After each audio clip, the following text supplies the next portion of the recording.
watching the station covering all of the DMV. This is DC News Now. Hi, everybody. Thanks for joining us today for DC News Now at 9 o'clock. I'm Chris Flanagan. A massive warehouse fire in Northern Virginia could be seen for miles this afternoon. It happened just after 3 o'clock on Acacia Lane in Sterling. DC News Now's Daniel Hamburg explains what happened and why that smoke was so thick. People across Northern Virginia saw that thick black smoke billowing into the sky. That's because the warehouse right behind me housed roofing materials that were highly flammable. It took dozens of firefighters to put it all out. This is what a lot of people saw Monday afternoon, smoke spreading high and fast from Prospect Waterproofing Company. Firefighters from Loudoun County, Fairfax County, and even Dulles Airport working to fight the flames. This is what's left of the building, a storage facility for roofing materials. Roofing materials, primarily asphalt, tar, things like that. Those are hydrocarbons, very petroleum based, so it's very common to see large dark columns of very thick smoke when those type of products are burning. 2 hazardous materials teams responded, helping fight the fire with water and this chemical spray. There's lots of things, particularly in a warehouse of this type of configuration that's not sprinklered. So in the absence of sprinkler systems that would have extinguished the fire quickly, this fire does tend to get ahead of us, and that's why they appear to be so dramatic. Loudoun County Fire Assistant Chief Travis Bro says no one was in the storage facility at the time, but one firefighter was treated for minor burn injuries. Firefighters will be continuing to monitor this site throughout the night to make sure there are no more hot spots. As of now, there's no word on what caused the fire. The fire marshal is investigating. In Loudoun County, Daniel Hamburg, DC News Now.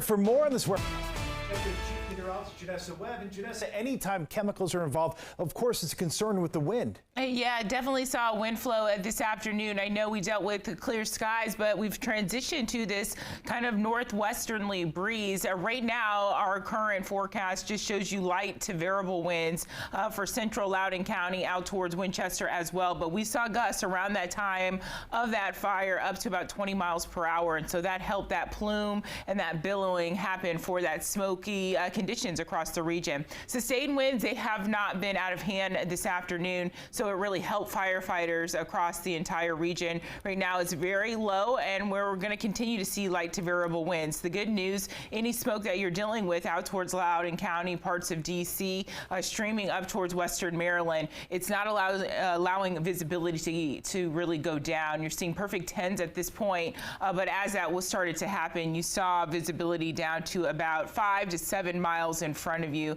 and so glad to see things are getting a little bit better. Temperature hours by hour, folks. We have cold alerts that are taking over the region, and we have freeze warnings and advisories that have now been put in place overnight. We'll look at what sections of the DMV will be impacted coming up. Chris. All right, Janessa, thanks. We'll see you then. Meanwhile, right now, police are searching for the shooter who sent 5 teens to the hospital in Prince George's County. That shooting happened Friday afternoon during a senior skip day party at Schramm Hills Park in Greenbelt. That's where we find DC News Now's Randy Bass. She has the latest on the investigation and new security measures at that park. The pavilion here at the park still taped off and closed to the public. We saw Greenbelt police here on scene for part of the day maintaining a presence. The biggest change, though, this brand new security camera we saw city workers installing here at Schramm Hills Park earlier today. If it had been here Friday, police may have had more information on who pulled the trigger. That was something that we don't want to witness again. Witnesses still shaken up after seeing and hearing those shots on Friday, hitting 5 teenage boys here at the park during what was supposed to be a senior skip day celebration. Today, Greenbelt police say no major updates in the case. They tell us 2 of those teens are still recovering in the hospital. Community members are still rattled days after the shooting. We spoke with a witness who was back here at the park today. He says it was unlike anything he's seen or heard before. The gunshot went off, and everybody was running left and right, left and right, left and right. I mean, it was a zoo. He says those shots sent hundreds of students into a frenzy, trying to duck and get away. Students from multiple high schools are believed to have been there. We asked Prince George's County Public Schools to comment on what happened.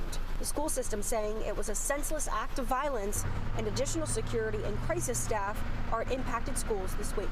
Police still asking anybody with any information to come forward. That includes any photos or videos that may have caught the shooter. in action. In Greenbelt, I'm Randy Bass, DC News Now. All right, developing now in the district, a search now underway for 3 people accused of pulling a gun on a security guard. Take a look here. We're told this happened inside a CVS on Bladensburg Road Northeast. D.C. police said the suspects were shoplifting when the special police officer confronted them. One of the suspects pulled out a gun. No one was injured. They all got away. Police are offering up to a $10,000 reward for information leading to arrests. And D.C. police also need your help identifying 2 burglary suspects. The pair seen in this surveillance video here is from Saturday, April 13th. The 2 are accused of stealing from a home on Madison Street Northwest. The area is right off 14th Street.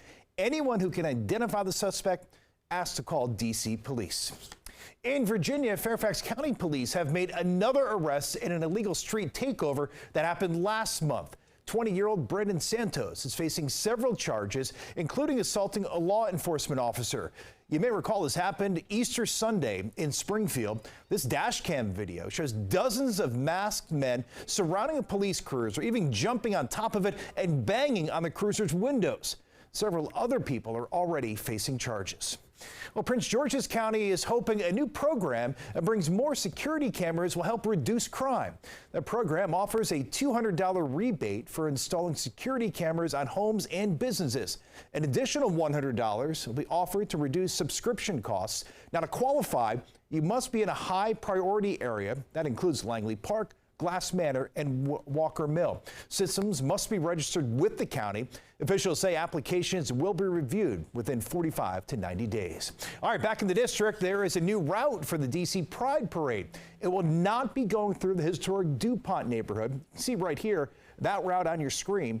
The June 8th parade will kick off on 14th Street Northwest. It'll finish at the intersection of Pennsylvania Avenue and 9th Street. So even though the parade won't go through DuPont, the block party there, it still will be held. The parade officials with Capital Pride Alliance saying the change is because the parade has grown annually to about 150,000 to 200,000 spectators and participants, and they anticipate this volume to increase this year. And next year gives us an opportunity to do a test run of the route in preparation for the 50th celebration and World Pride. All right, happening tonight, millions of Jewish people are celebrating Passover. The Jewish holiday marks the liberation of the Jewish people from slavery in Egypt. The Passover began after sundown. That's when family and friends gathered for a traditional Seder. Seder is a festive meal. The story of Passover is recalled, and symbols of slavery and freedom are eaten. Passover lasts for 8 days here in the U.S., 7 in Israel. Well, happening tomorrow, tickets go on sale for the Washington Mystics Indiana Fever game. It's going to be a huge one. The women's basketball game upgraded to a bigger arena to make room for more fans as the D.C. team takes on basketball superstar Caitlin Clark.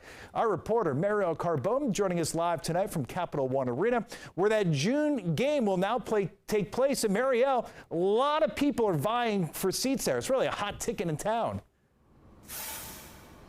Yeah, Chris, it really is in part due to Clark's popularity. Now, the team ownership is calling this an unprecedented demand for tickets, and moving the game here will allow for 5 times the number of people as a normal game. This as that desire to see women's basketball continues to grow.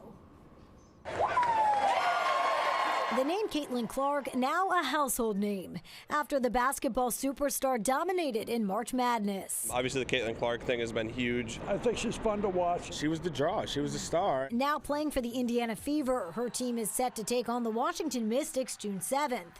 The draw to see her play, plus DC's first-round draft pick Aaliyah Edwards, is so big Mystics ownership is moving the game from Entertainment and Sports Arena in Southeast to Capital One Arena in Chinatown. It's good to see them moving here. That means that she is drawing the attention, and hopefully that means that they can draw the money as well. Tickets go on sale Tuesday morning at 10, but individual resale tickets already listed by season ticket holders are going for upwards of $275 each.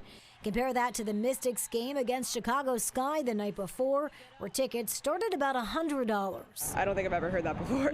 Clark fan Kelsey Deering was shocked to hear prices are that high, but she gets the draw. It seems like a really fun environment. She and others happy to witness the Caitlin Clark effect, pushing the WNBA to new heights. I feel like the sport is definitely gaining the attention it deserves, and it's giving recognition to female athletes that they really deserve. Happy for Caitlin in her own right, however, it's the bigger picture, and I'm happy for women's athletics. So again, those tickets go on sale tomorrow at 10 a.m. and you can get those on the Mystics website. Chris, for season ticket holders who already had tickets to the game at its original location, team ownership says that it's still working to finalize your new seating here at Capital One. So you can expect your tickets and those seating assignments to be updated by the end of this week. Reporting live outside of Capital One Arena, I'm Marielle Carbone, DC News Now. All right.